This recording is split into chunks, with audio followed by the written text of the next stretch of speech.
When Summer was born, it was probably one of the most frightening things I've ever experienced. Not only was she diagnosed with Down syndrome, she also had major heart problems. The scary part was how is she going to develop? And finally I had almost a sense of relief come over me that yes, we are doing this right and we have found the right people. See, a month after Jessica was born, we were in the car, and we were in a car accident. And she had severe head injuries, and which we didn't know about at first. You know, she went to the hospital. We both did. I was severely injured too, and it just turns out that hers were more severe because it was a brain injury. And she would just start crying. And cry for hours. I mean, like 2, 3, 4 hours at a time. And, you know, at times I didn't know what to do with her. All I could do was hold her and cry with her. And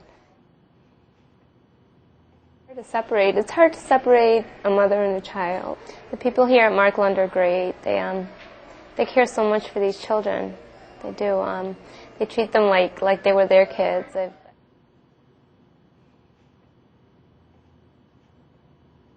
She threw a gum wrapper into the stream, which carried it under the bridge that we were standing on, and I guess he wanted to see it come out on the other side. Stepping off the curb, he was struck by a car there.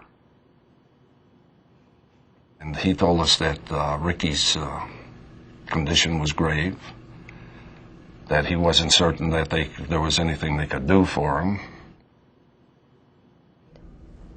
You know, finding a place for your child that you've taken care of for over 20 years and seeing if they're good enough. And they're marvelous. Marvelous.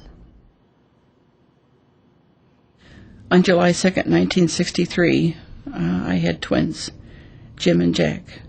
And Jack was born with a Hylene membrane, and Jim was normal.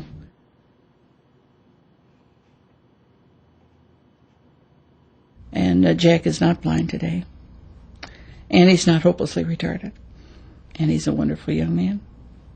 When we placed Jack at Marklund, my biggest fear was, who's going to love him like we can love him?